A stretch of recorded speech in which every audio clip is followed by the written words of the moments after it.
Welcome to the TRiO Talks podcast. Today is November the 7th, 2019, and it is 3 o'clock p.m. And we are here to talk about conflict. My name is Roy Shavers, as you know, Mr. B Great, and we have two special guests, and I'll let them introduce themselves. Well, hello everyone. I am Jeray Mazik, Assistant Dean of Students in the Dean of Students office. I used to handle or work with, I should say, conduct cases, investigating cases, whether it be alcohol, drugs, fighting, marijuana, conflict resolution, all of those things. And now I do a lot of the prevention work.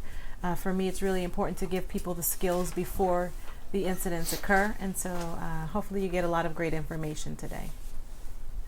Hi everybody, my name is Dr. Beta Reimers. I am your friendly university ombudsperson and the director of the Ombuds office, and people don't typically just struggle with my name, like who, but also with my job title, Ombuds. Ombuds people are basically conflict management specialists, and we work with all members of the campus community to help manage conflicts on campus as they arise. Okay, so we're going to jump straight into this, and could you both give us a brief overview of what your offices does? I know you kind of hit on it just a little bit there, but go into just a little bit more information to let the students know about what you can do to help them. Yeah, sure, absolutely. So our office, like I said, we work with students, faculty, staff, administrators, everybody on campus. And so any kind of issues that you run into, we are kind of a first stop. So be it that you're dealing with, classmates or roommates or lab mates or advisors or professors or whomever, administrators in your departments, if you're finding yourself in a situation where you feel, okay, I'm not really sure how to handle this anymore, we're a good first place to come to because our office is a confidential resource. We follow the standards of the International Ombudsman Association, which means that, like I said, we're confidential, so you can talk to us openly and freely. We do have to report Title IX issues around sexual harassment and if there's imminent threat of harm to self or other, but everything else, it stays with us. So you can come to us to just kind of, talk through situations, identify your options, talk through the pros and cons, and figure out what you might do next, while you remain in control of your decisions. So we don't end up making decisions for you. You decide what you want to do. We're informal, so any conversations that we have off the records. We don't participate in any formal processes, so you can just speak freely. We're not part of the Dean of Students office. We're not part of Human Resources. We report directly to the provost, but only in administrative ways and as far as general trends that we see on campus, but not, this person came to talk about that. And we're impartial, so we are sort of in a role where we're not, defending the university, and we're also not advocating for any member of the campus community, but what we really do is we're advocates for fair process. And so practically speaking, the things that we do is we do coaching. So if I have a situation coming up, I'm not quite sure how to act in strategic ways, we can talk through it, we can role play, we can discuss some different options for you. We also facilitate conversations. Others might refer to this as mediation, but because we're so informal, we just call them facilitated conversations, where basically we talk to the parties separately to really understand where the parties are coming from, and then we bring them together so they can hopefully have a productive conversation that helps them manage their conflict. And we also help people just understand policies at the university. We do research. If you're running into red tape and you can't seem to figure out how something works, we try to help you out. We don't know everything, but we know a lot of people who can help us understand those things. Thanks. Mm-hmm. And kind of on that note as well, depending on how long you've been here, you've either heard the Dean of Students office during your orientation where people said you don't want to go in there, or most recently we've been able to shift that and understand that we've been called like the Google of campus. And so that's because we are really going to either have the answer for you in our office or get the answer for you, work with you to get the answer. And so the Dean of Students office provides services for all students, and that could be from an emergency withdrawal all the way to making sure students receive help as far as food insecurities, homelessness, We also help students out with their mental health. We can get them connected to counseling. It's really more so that liaison and that help for students. It's kind of like when life kicks in, you hit that bump in the road, or you've maxed out in some capacity, you have someone there to help you figure it out and get you to the resources needed. The Dean of Students Office is also responsible for making sure we keep the campus safe as far as the policies are concerned. So the code of conduct comes out of the Dean of Students Office, and that shows the university community how to govern their behavior, keep everyone safe. And so if students do violate the code of conduct, they will come through the Dean of Students Office, and we will help get them through that process. It's not a punitive process, but the goal is to keep the campus safe and help students learn through the process as well. And lastly, it's the prevention piece. And this is a new area for us, identifying, yes, we have conduct cases. Students violate the code, but again, because it's not punitive, how can we help them? And so the reality is we want to reduce those conduct numbers by doing more preventive work, preventive tabling and services and programs, etc., and giving students the tools they need to help make better decisions on the front end so they're not in our office on the back end with a violation of the code. So you kind of both hit on how do you engage in conflict, but could you please talk a little bit more about how you engage in conflict with students, faculty, staff, or whatever situation that falls in hand on the college campus? Sure. I mean, so in addition to the sort of staples that I already talked about as far as coaching and facilitating conversations, we also offer some workshops and trainings. So we have a series called the Conflict in Context series, where we kind of go over some conflict theory, so people have a framework for which they can look at the conflicts that they encounter, but also with some very practical tips, tricks, and tools for managing conflict. So that's something that we offer somewhat regularly, and that's another way of engaging with students around conflict. We also sometimes do what's called shuttle diplomacy, which is a big fancy word, but really it means we're kind of the messenger that runs between parties that are in conflict if they are not comfortable being in the same space with one another. So we might reach out if you're saying, well, I feel like my professor doesn't like me or whatever.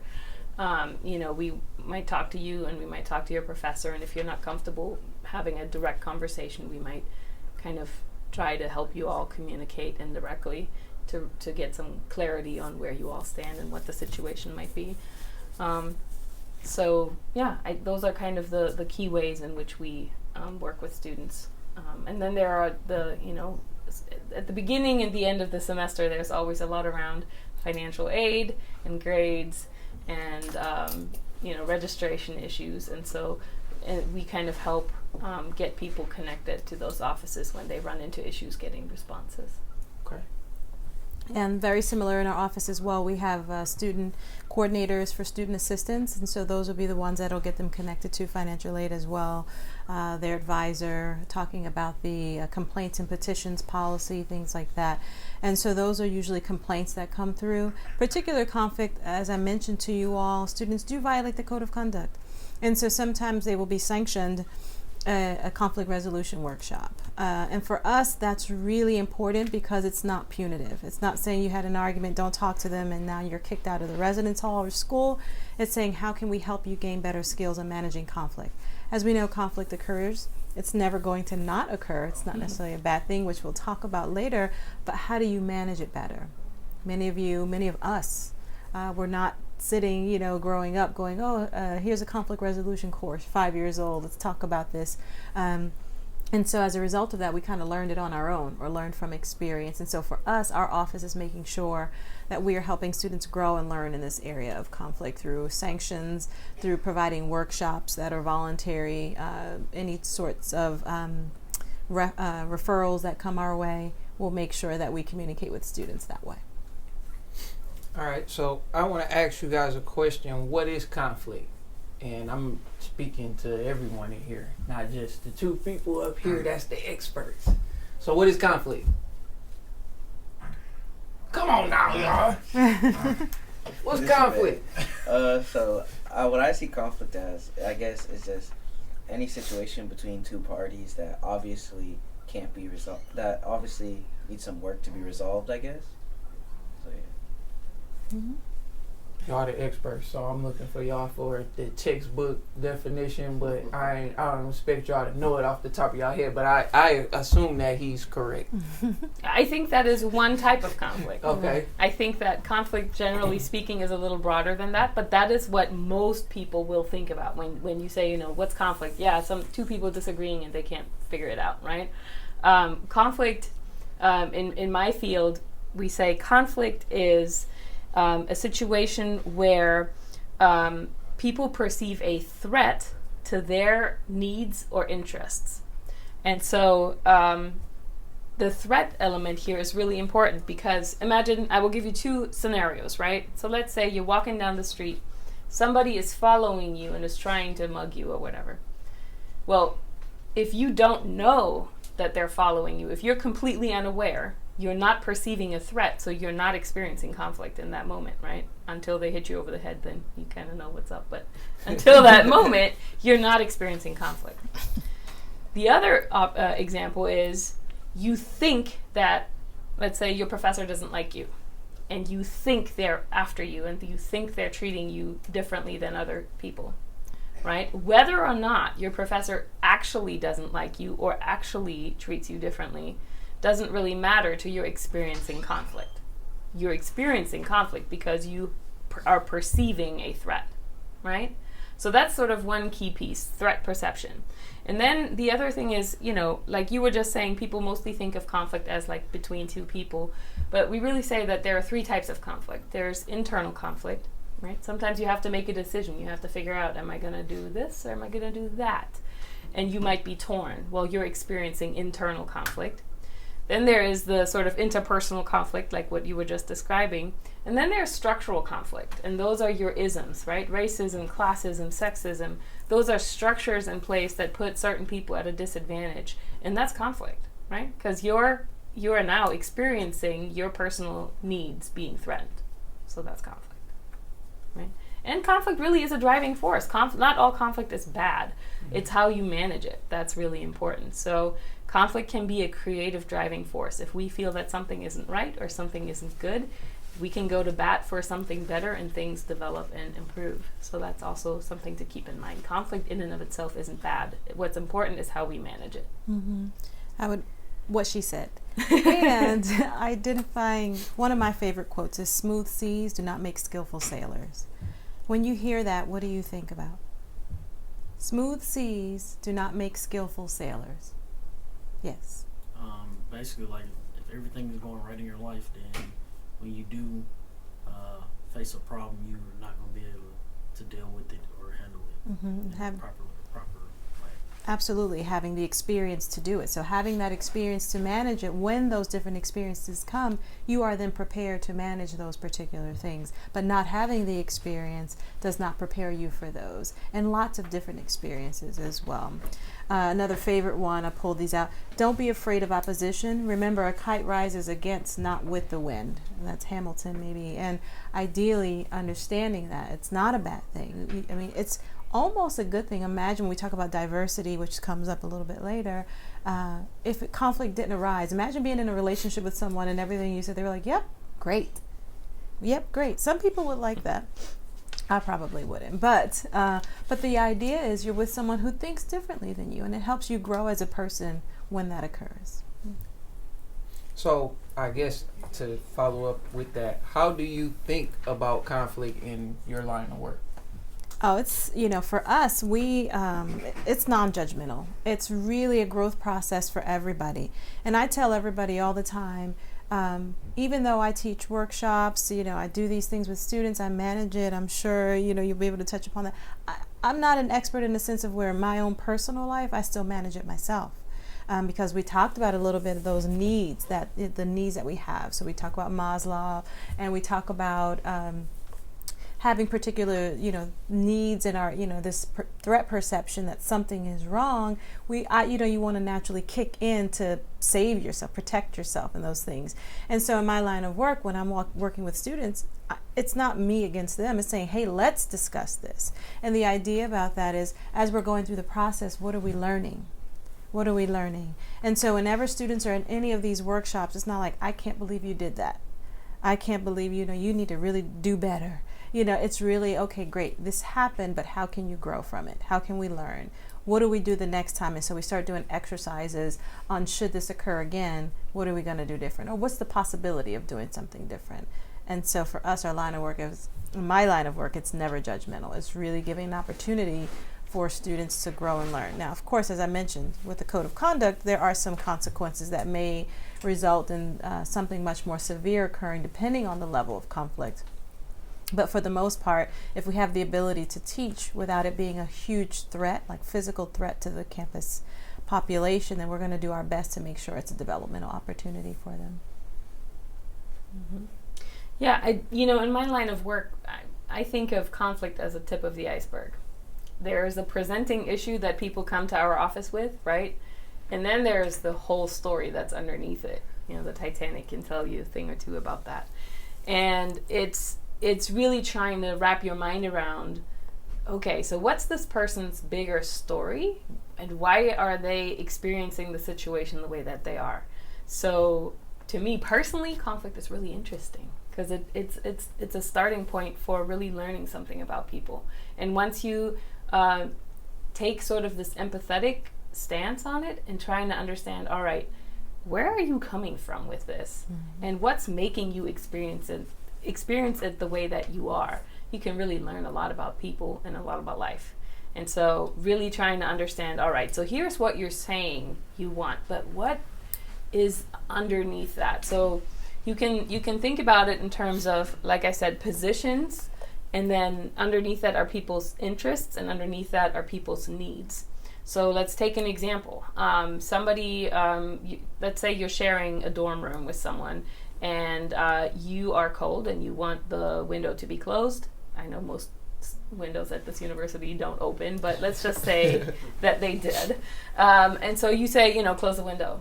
Well, that's obviously not very nicely said, but that's your position. I want this window closed, right? Well, underneath that, what you might really want, what your actual interest is to be warm because you're cold when the window is open. Okay? But deeper than that, maybe you might have a concern that if I'm cold, I'm likely to catch a cold. Well, at my job, I'm out of sick time. So if I get sick and I can't go to work, then I'm not going to get paid. And if I don't get paid, then I can't pay my rent. And if I can't pay my rent, I'm homeless and, right? So a lot of the time when we're dealing with people, especially if we're feeling like they're kind of really tense about something, it's because there's something underneath what they're saying that goes to the core. And Jeray briefly mentioned Maslow's hierarchy of needs. I don't know how many of y'all are familiar with that. Can I see kind of a show of hands just to... All right, about 2/3 of y'all. So basically, Maslow, social scientist, said, or psychologist? Well, social scientist, broadly speaking, said that people's human needs exist in a hierarchy. So we all have the same human needs, but not every need is equally as important as every other need. So at the very bottom of that hierarchy, you have sort of the physiological needs, right? We all need water, we all need food, we all need safety and shelter. And then it goes up a pyramid, higher up you have sort of a need for belonging. You need to feel like you're part of some community. Further up, there's self-actualization at the tip. That's like where you kind of get to do whatever fancies, whatever is your fancy. And so the idea is that the further towards the bottom of the pyramid the need is, the bigger is your threat perception, right? So if I feel like, okay, if I get sick and I can't go to work and I don't get paid and I lose my shelter, you're gonna have a really high threat perception, and so you're gonna be really involved in that conflict. Whereas if it's more about your lofty goals in life, then maybe you won't feel quite as threatened, even if you're feeling, okay, there's a conflict, right? So that's something that I always think about when I deal with conflict when people come to my office, is trying to understand, okay, this is where you're saying the issue lies, but let's talk a little bit more and dig a little deeper and try to find out, why are you so anxious about it? Mm-hmm. Yeah, people used to tell me all the time I should have been a psychologist, and I was like, no, absolutely not. But ideally, that's because I know there's always a why behind everything. And oftentimes when I do that, and you'll find this if you do this as well, if you go for the why, usually you're around people and they're like, stop psychoanalyzing me, don't try. But there is a why behind pretty much everything. It's just that it's very difficult to start touching upon those, like scratching the surface or unpacking the why. People just want to go, it is what it is. I like what I like. And it's really not that. It's usually something always underlying for most cases, if not all. Thanks. So, next question. Do you see any patterns in how students, faculty, staff end up at your office engaging in conflict? I think there are probably more patterns for you than for me, because for me it's kind of everybody for all sorts of things. Yes. Yeah. Well, I would say the majority of cases we're going to find in housing, students arguing with their roommates and those types of things. But the patterns would be the demographic. So you have a lot of students in housing. My roommate did this, or my roommate did that, or my friend, those types of things. When we do workshops, we find that a lot of people who come in, and so there is, and I cannot remember his name to save my life, who does the different ways of communicating, the collaborating, avoiding. Thomas and Kilman, yes, two different folks. And their theory behind it is that people have different styles of communication. And so oftentimes when we ask people, we have them take that personality test, that conflict test, most students who are in our office will either be in that competing realm or that avoidance realm. And for us, when you look at the chart, what you'll find is that oftentimes people will avoid until they can't anymore. And then they just blow up. And then the others are just competing, like, no, this is what I believe. I'm going to stand by what I believe from the beginning, and we're going to do those types of things. And so the others are avoiding and harmonizing and compromising.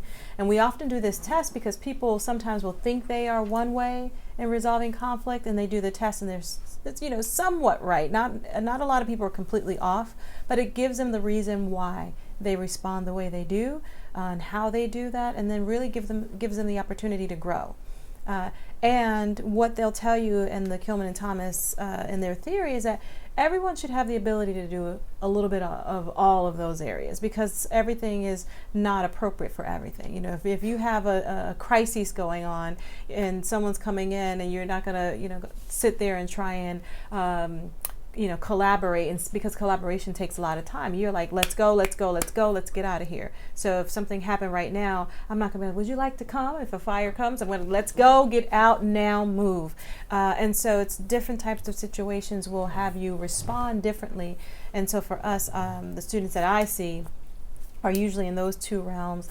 And I'm always surprised. There's usually a lot more compromisers than I think. I think oftentimes that I'm a compromiser. I'm a collaborator. So there's more collaborators than I think. And I think I'm an anomaly. But a lot of people do want to get to the resolution of it all. They just don't know how, and it's a lot of work to do it. Versus just cussing somebody out. Mm-hmm. I want to go back to what you said. People have different forms of communication. Mm-hmm. My question is, do you think that's like attributed to the way they grew up in their background, their family? Absolutely. Because I know in my family, like, ain't nobody afraid to speak their mind. Mm-hmm. So. Yes, 100%. It has a lot to do with your upbringing, your culture, and all of those things. And we'll talk a little bit about more about that. I think there's a question related to that, but you're 100% right. It all has everything. Your background, your culture, where you're from, who, how you were raised. Oftentimes we mimic what we've seen as well. So if your parents resolve conflict a particular way, it's learned behavior as well. The good part about all of this is when we're doing these workshops, even though it's learned behavior for some people, once they, it's kind of like you once you know better, you do better kind of sense. It's like you don't continue that same behavior that's not getting you different results by doing those things over and over again. When you learn it, you go, how can I apply this to my life? So yes, you're 100% right. Those definitely have something to do with it. Yeah, and those conflict management styles, is what they're called, are kind of like your style of clothing. It can change over the course of a lifetime. Mm-hmm. And so, like Jeray said, there's, on the one hand, there's the culture in which you grew up, there's the family background and how conflict was managed in your family. Then there's also personal experience, and that will affect how your conflict management style develops over time, as well as your personal philosophy. So if tomorrow you start studying Gandhi or Dr. King's philosophy, then you will probably start engaging in conflict in a different way than you might have if you came from a environment where it's compete. So it's you're not stuck with it forever, and you can use, and this is also part of the thing that we try to help people see, is that you can use different conflict management styles strategically, because we're all capable of all of them. It's just that we all have one or two that are our default. And if it's like, if you have no time to think, you're going to automatically default to one of them. But we are all capable of using them strategically. And that's what we talk a lot to our visitors about. We call, in Ombuds speak, we call clients or whatever, we call them visitors. So that's one thing that we talk a lot about. And there's actually a story that we like to share, and maybe you will find that insightful. It's the story of the orange. And here's how the story goes. So mom is upstairs, and her two daughters are in the kitchen. Mom hears a big fuss, and she goes downstairs, says, okay, what's going on? And the girls are fighting over an orange. And there's only one orange. And they really, really are fighting over this orange. And so in a lot of situations, what do parents do when kids are fighting over item one? Take it away or split it, right? And actually there are, it often is culturally dependent which one of the two. So let's say mom is a little bit trained in conflict management and understands that, all right, there are positions, like in this case, I want the orange, no, I want the orange. Those are their positions. But mom knows, okay, let's understand why they need this orange, right? What's underneath that? What's under the position? What are the needs here? And so mom actually asks a question and says, so what do you need this orange for? And one daughter says, well, I have a sore throat. I'm not feeling very well. I would like to squeeze some orange juice because I want the vitamin C. Okay. Other daughter, what do you need this orange for? Oh, well, we're supposed to bring a cake to school tomorrow for some fundraiser, and my recipe calls for the zest of an orange. And it needs the zest of a whole orange. So now mom understands the underlying needs, and a new solution presents itself, different from either splitting it or taking it away, which is? Take the peel off the orange, give it to the one kid that needs the zest, and then give the inside to the other. Exactly, right? That is what we call collaboration. That is kind of sort of the ideal way of managing conflict. But it does have a drawback, and Jeray hinted at it. What's the drawback of this approach? It takes time. Exactly, right? So in the example that Jeray gave, if there's a fire, you don't want a collaborator figuring out how to get out, right? You want somebody who is competing to the max, who hopefully actually knows what they're talking about, and who says, be quiet, this way, go to the exit, out, right? So there are pros and cons to all of these conflict management styles, situationally dependent, but if possible, and that's sort of the position in our office, if possible, we try to get people to collaborate so that they can not end up in a compromise situation, because compromise is you win some, you lose some, but in a collaborative environment where they have empathy for each other's needs and try to find solutions that actually meet both of their needs. Is that always possible? No. That's why there's protracted conflict in the world, right? That's why if you're competing over resources and you need the same resource, there's very little give. But a lot of the time, all it takes is a conversation to really understand where you're coming from, and all of a sudden, new solutions become visible that you just hadn't thought of before. Cool. So everyone knows that Georgia State is a very diverse school, and we are proud of that. How does diversity affect conflict dynamics and conflict management? In many ways. What do you all think? I guess it depends on the conflict. For example? I guess if you have like two different races who have like two stereotypes towards each other, maybe that'll cause a conflict over such a small situation. Yeah, so stereotypes, preconceived notions, right? If you are making assumptions about what you think the other person is going to do or how the other person thinks about something. Exactly. Good. What else? Culture.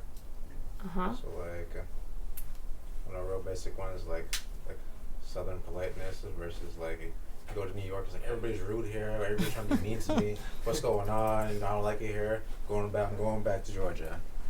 So it's just like, yeah. Whereas from the person that's in New York, what might they say about Trying to get honey, where I'm bless your going. heart? Yeah, what are you doing? Yeah. Right? Totally. Different communication styles, different expectations of what's considered polite.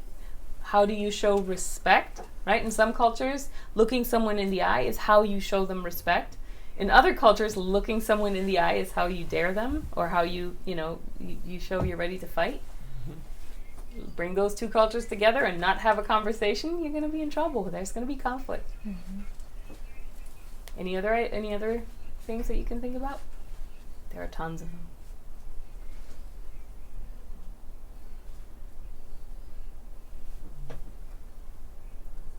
Values. Yes. So like,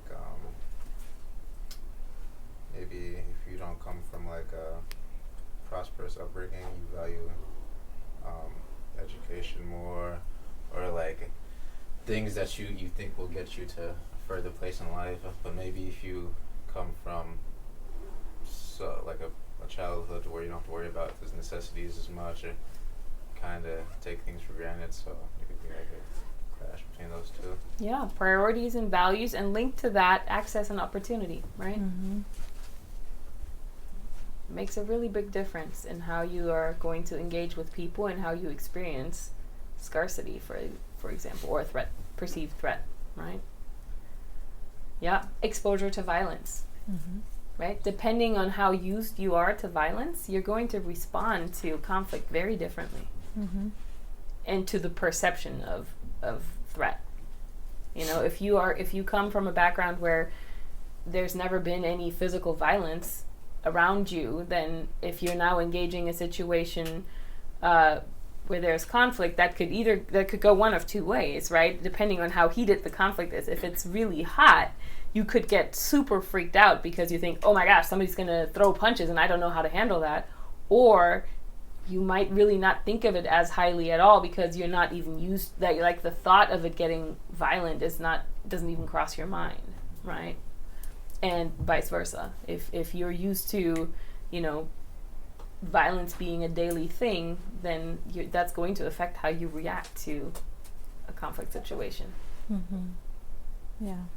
And in line with that, think about, and we did a program, we try and do it once a semester, but we titled it Love in Georgia State to mimic kind of the love and hip hop idea of it all. So what do you guys think about, just when we think about that, because there's all, when we think about diversity, culture, just different types of things that come into place right now, like even with this particular generation and reality TV, does it play a part in how you manage conflict if that's what you're watching? Yes. So like trends. It's like same thing with slang, or like they have like world star, or like social media. You want to get famous, and so you like they take things to the extreme. Or like, Yeah. And that's where social norms play a huge part in that, because then you start to figure out, in order to be a part of this particular group, or you are a part of that group, this is what I need to do. And so you start to create those as an image, or just to be a part of it, to fit in, to survive for some people. Right? My husband grew up in Chicago. He didn't choose to be in a gang. The gang chose him because of where he lived. And so it's like surviving those particular areas, even if it's not of you. And so you really plays a big part of that. But how we see it here is, let's say that person from Chicago comes to Georgia State University and they're rooming with somebody who's from McDonough, Georgia, and they get into a heated verbal argument, the person from McDonough, Georgia, if they've not gotten into a particular argument before, very well may go, oh my God, this person is going to kill me or trying to kill me. Where the person, who's used to that particular scenario and situation may easily say, no, it's just an argument. Here's the way I do it. The good part about all of this is once both of them are able to sit through a workshop, listen and learn about conflict resolution, they identify that even though you've come from this particular environment, when you learn, as I mentioned earlier, know better, do better, when you learn how to manage those emotions and those needs, then you know that you're getting to the resolution of it all. And so I always talk about when there's conflict resolution or conflict, what's the actual resolution? Because resolution is not often just compromise. And I think the one thing we didn't talk about is one of the styles, if you are one who compromises, at some point, if you're always the compromiser, you're going to be upset. Hey, I never get my way here. What's going on? So that leads to another conflict. And so being able to figure out how this works for you, how do you utilize, as Beard to say, those different styles to fit your needs to actually resolve the issue. One of the things we talked about is when conflict arises, again, it's usually not that surface level thing. It's always something underlying. And so if it's underlying, if you actually resolve it, when something similar occurs, you know how to manage it because you didn't just tackle the surface level incident, you tackled the underlying issue that drove that response. Thanks. Question. How many of you have had a conflict this semester? Raise your hand high. How about All right. today? How about today? Yeah. So, not saying that it was a lot of people that had, any conflicts this semester, but could you give us some advice on how people manage conflict when it arises, or what they can do to stop this, or stop the conflict, or prevent conflict from happening within the school setting? Or just in life period. Yeah, in life period, right? So I think there are two key ideas here. On the one hand, you can be careful about how you address the concern that you have, and then you can be intentional about the way that you respond, right? So let's talk about addressing a concern first. There's a model that I try to teach everybody who comes through my door. It's called the EEC model. And EEC stands for example, effect, and change. And so that model comes out of the nonviolent communication paradigm. And it's based on the understanding that whenever we confront people with generalizations, they will respond defensively. They have no other choice but to, right? So let's take a really simple example, and let's say, you say to your roommate, you never take out the trash. Well, your roommate will say, yes, remember 3 weeks ago on Friday, I took out the trash. So you're lying. Because you generalized, and it will always get the person to think of the one time where what you're saying is not correct. And so already you're not set up for success in this conversation. A much more productive way of engaging is, hey, remember you were supposed to take out the trash yesterday, but the trash is still here. So now you're talking about one specific incident that is close in time. Right? So it's not something that you have held on to for 3 weeks. It's literally about like, hey, this just happened. So you're bringing it up right there and then. So that's the example part. Then you go and you try to state that as neutrally as possible. So not, hey, remember when you inconsiderately didn't take out the trash yesterday? That's not helpful. That's not productive, right? Just keep a really simple, descriptive, make a descriptive statement. Then talk about the effect. So talk about how it made you feel. What people tend to do in conflict is to talk about, well, you did this and you did that and you meant such and such and yada, yada, yada. But that you don't know what somebody else intended. What you know is how it made you feel. That's your truth, right? And so if I say, when you didn't take out the trash, it made me feel frustrated because I felt that I now had more on my plate and I was already feeling stressed out because I had 25 other things on my plate.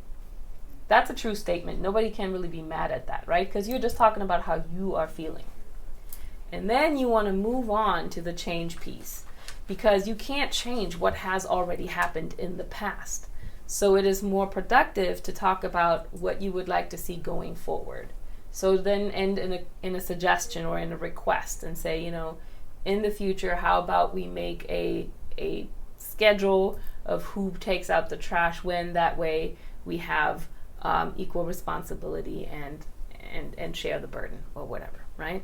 So the idea again is to briefly give an example of what happened, keep that as neutral and descriptive as possible, move on to the effect that it had on you. Don't talk about the other person's intentions, talk about the effect, the emotional effect it had on you, and then ask for a change going forward, a specific change.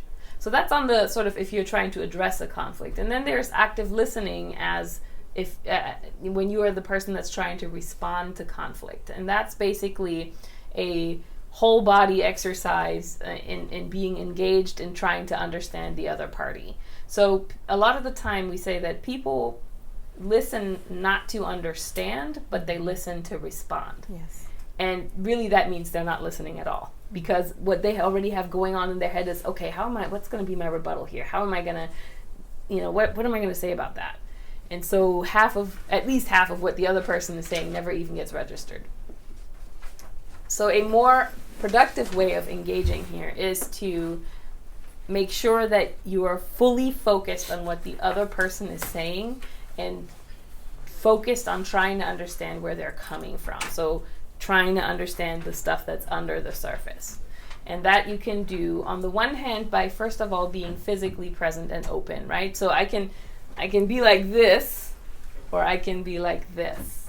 It's very different, right? So you want to be physically present, open arms, don't cross your legs, don't lean back, lean forward a little bit, right? Don't be weird, but just kind of like be open.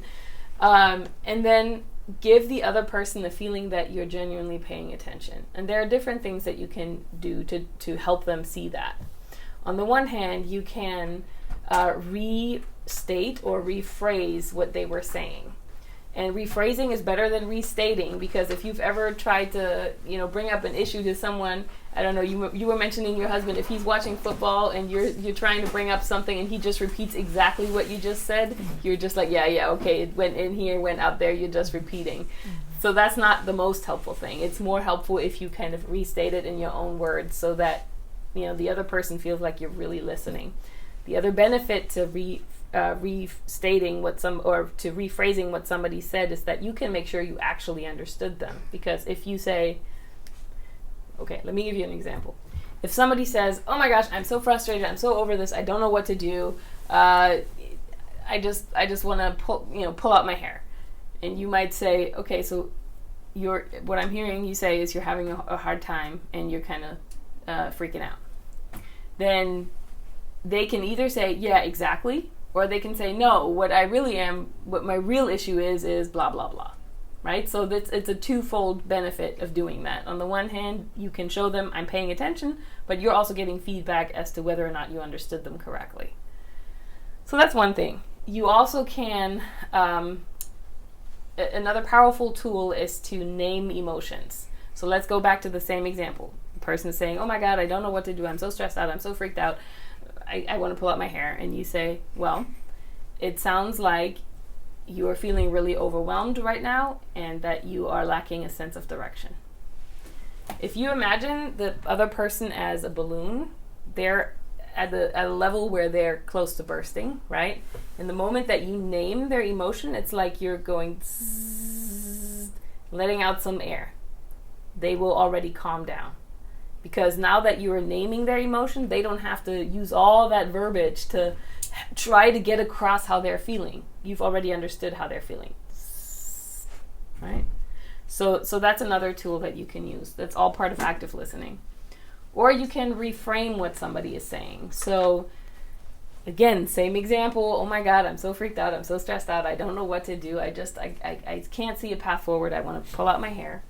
You could say, all right, so what I'm hearing you say is that you're having a hard time, you're struggling, and you don't really know what to do. So why don't you tell me some of your priorities and we can think about some options for moving forward. So you just reframed the conversation from here is your emotional turmoil, to, all right, you are experiencing emotional turmoil, and now let's see what we can do going forward. You're shifting that person's mindset from problem to let's think about solutions, which again is going to help manage that situation and deal with their emotions. You want to ask a lot of clarifying questions. You don't want to ask why. Not because you don't want to understand why, but because the word why is a trigger word and it makes people defensive. So you oh yeah. If you tell me it doesn't, let's do an experiment. You tell me some kind of concern that you have. I'm not gonna pass this class. Why? What you mean why? Right? So if I instead said, what makes you feel that way? My grades. Oh, it's because the teacher, he doesn't really teach very well. And I didn't do too good on my last exam. Mm-hmm. Okay. It changes up the way that the person answers or responds to the actual question that somebody is asking you. I get why you would not ask why. I mean, literally every time. Try, like it irks people. It makes them think that you are putting them on the defensive, mm-hmm. and yep. Is this written down anywhere? Yes, this is. I am reciting the highlights of different books here. Why gets a person? I know students ask me that stuff, and sometimes I'm like, why are you asking me why? You just came and asked me a question, mm-hmm. and then you asking me why behind it, and I can see why, one of those. The other word, it's also a 3-letter word that you really want to avoid is but. And so this, to me, it kills me every time I teach this because I appreciate grammar, and but is used to contradict, whereas and is used to add, and they're really two different grammatical functions. However, but there is a real benefit to saying and instead of but, because has anybody ever tried improv comedy or ever watched it? What's the first rule in improv? I'm not sure what's the first rule, but everything is on impulse. Like, you just have to think straight like that. Yeah, and you're never allowed to say but. So if somebody passes you the storyline or whatever, the next person that responds cannot say, yeah, but. They have to say yes, and. Because but is a dead end. So if you say something and then I say, yeah, you said this, but I'm basically disregarding everything you've said up to this point. If I say, yeah, you've said this, and I also think, now I'm keeping what you said. I'm giving that the permission to exist, basically, right? Mm-hmm. I'm acknowledging that's one way of seeing this. And in addition to that, I also have this view. Yeah. So what happened? Is that good? So what happened? Like, they tell you the problem, then you like, so what happened? Yeah, like, yeah, for sure. That's a way of just encouraging someone to tell you more. Absolutely. Yeah. Mm-hmm. You can also say, can you tell me more about that? Mm-hmm. Yeah. Mm-hmm. Mm-hmm. Yeah. And someone asked, is this stuff written down anywhere? I would say, the Dean of Students Office, we always have conflict resolution workshops. We do 1 or 2 a month, and it's right on our website. So if you go on there, you can click on the link and just sign up right there, and you'll be able to attend one, because these things are really helpful. When I tell you, oftentimes when we talk about demographics, how you grew up, your cultural experience, it plays a huge part in how I'm a better person right now. Because where I grew up and how I used to resolve conflict, I wouldn't probably be sitting here right now if I continued in that fashion. And so it's really important to identify those skills. They are life skills that you will need in every capacity. Imagine, making it, and then once you get there, because again, everything's not reality TV. So when you see all these millionaires, throwing water on each other and glass and all that, like, that's just not how it works in the rest of the world. And so when you're there and your boss gets on your nerves, you're not going to, you should not at least try and slap them, cuss them out, and then go back on social media like I just had to cuss this person. It's just not how it works, and so you won't get very far doing those types of things. And I know the Ombuds office, they're always open and available for sessions and managing conflict and those things. And my little 2 cents about managing conflict, just my advice is identify what your triggers are in advance. Identify what your triggers are because people are going to push your button. Sometimes, at the very minimum, hurt people. So you're going to push your buttons. So identify what those triggers are. And practice how you can respond with all the tools we've given you, the tools that you will get if you come to a workshop. That way, when they come, they're not reaching them where they are. You literally are finding out different ways to resolve it without them. We all have triggers. Yes. Is there such thing as not responding enough? Not responding enough. Well, earlier we talked a little bit about people who avoid conflict. And so a lot of times avoidance is just avoiding that particular issue, but it doesn't necessarily get you to resolution, and it's going to resurface. So it may not be that person, or it may be the person coming back later. And the idea is when you avoid it, then it starts frustrating you. And so think of like a pressure cooker or something like that. Avoid it. Anybody see the movie is it The Office? Office Space, one or the other. The Office. And so the guy that kept moving from location to location to the and then finally he's in the basement, and they move him to the basement, and this would make a normal person go off. He was fine until they took his stapler and he burned the building down after that. So again, that's his way, he's mad from the first move, but he's avoiding, and then the stapler was the straw that broke the camel's back, and now everybody's standing on the side where the building burned down. Now, obviously that's a comedy, so no one should mimic that type of behavior, but you want to be able to manage the way to resolve that conflict on the front end as opposed to letting it build up over time. Yeah. But identify those triggers. If you have not thought, what makes me upset? Like, what are the things that'll happen to me if somebody does? And like for me, lying is a trigger. I do not like to be lied to. And anybody around me will tell you that. And so, but now that I know my trigger, I'm perfect here. And now that I know it, when it happens, I have to make sure that I don't get into my natural response mode, in my natural habitat, which is probably choke you all the way out, but really be able to say, what's going on? Let's talk about this, and so, yeah, work in progress. It's like psychologists often, here's my theory, psychologists became psychologists because they had some psychological concern.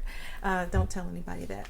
Shut the podcast off. But that's my thing, for me getting into conflict resolution, I knew the way I grew up, it was not the best way to manage conflict, and I knew that was an area of growth for me, and it continues to be, as it is for most people. So we are at the last point. Well, we don't have any more points on here, but I'm going to open it up. If anyone has any questions out there, they can shoot away. I do.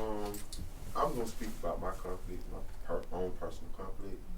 What do you do if, like in my situation, I had a professor, he never came to class, he wasn't clear on his directions, and maybe like 60% of the class got a D.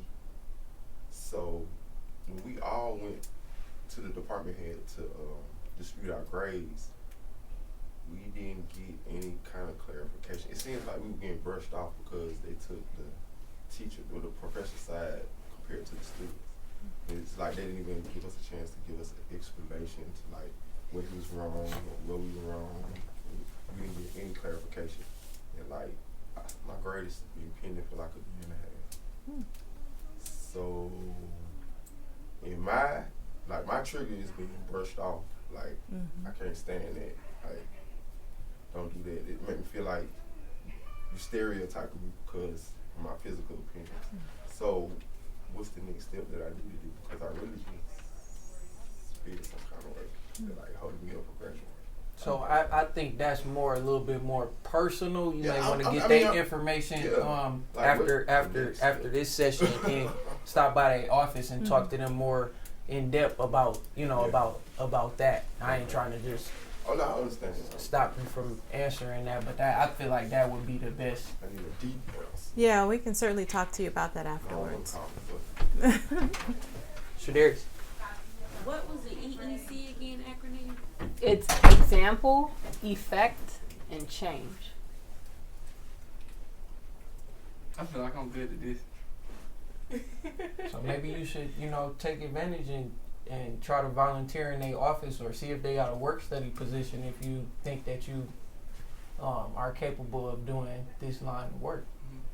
I feel like my problem is, I think it's like the opposite of what you said. Like the pressure cooker, it doesn't happen to me when I avoid conflict. It happens to other people because they like, oh, eventually you're gonna get mad, and I just don't get mad.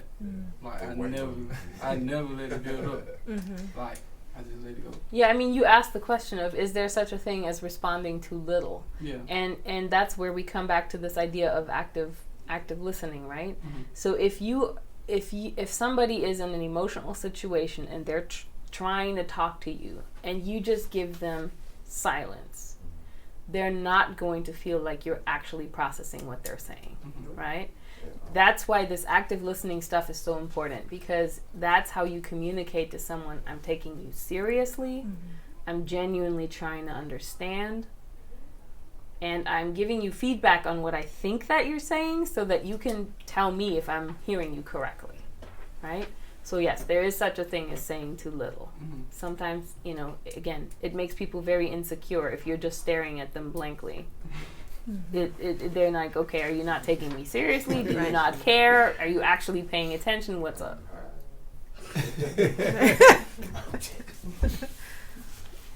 So if we don't have any more questions, I would like we'd like to thank them first. And you got one more? You got a question? All right. Any follow-up books? I was gonna get their information so you can go to their office. Could you share where your office location is and where they can find you if you're on social media or anything like that? Absolutely. So we are located in One Park Place. That's across the street from Ebrick Coffee Shop. Second floor, Suite 215. And if you just go to our website, that's ombuds.gsu.edu. OMBUDS, ombuds. You will find our additional information, our phone number, our email addresses, and some helpful links as well. And the Dean of Students office, we are in Student Center, Suite 303 on the Atlanta campus. And then look on our website. We have a Dean of Students location on all of the other campuses for Perimeter. And you can follow us on Instagram and Twitter. We are GSU_ODOS, and it will give you tons of information for you, and it's really helpful. I will say there are a few books that you want to read, just in case anyone out in the wherever we're posting this want to know as well. And so there's an Everything is Workable book. It's a Zen approach to conflict resolution. And it's the last name is Mushu Ha. It's in 2013, a little bit more sooner than some of the other books there, like a latest edition of these books. Perfect Phrases for Conflict Resolution, hundreds of ready-to-use phrases for encouraging a more productive and efficient work environment. And that's Polsky, L. and Greshel. And so these are just a few. There's tons out there. You can Google search them, Amazon, different ones. But these are some, because the phrases one, because oftentimes people don't want to read a full book either. I just need like some quick tidbits. I'm about to have this conversation that I'm not looking forward to having. It kind of guides you in that direction. Yeah, we're on Instagram and Twitter as well, but go to our website to get that information because I don't know it off the top of my head. All right, just a couple things to take away that I took away from it. I wrote down, when in conflict, remember, don't ask why, as well as but, so we want to refrain from those two things. One of the quotes that I liked was to listen, to understand, not to respond. The EEC model, example, effect, and change. And I think that's one more thing she put on here. I said never say but it is a dead end. So that's key. Name the emotion. You said what? Name the emotion. Name the emotion. Yep. So those are some things to take away. A couple of things that we got going on next week. November 14th is the CNN behind the scenes tour. If you're interested in that, you can sign up at the front desk, and that's on Thursday. And then November the 15th, the Bodies exhibit, which is Friday, November 15th. So if you're interested in those, you can sign up at the front desk. Remember, you can find the full version of these on YouTube. Just remember to type in TRiO SSS Atlanta Campus. That's how you can get to us, or GA State SSS. We thank you for attending this, and remember, you can't spell success without SSS. Until next time, see you again.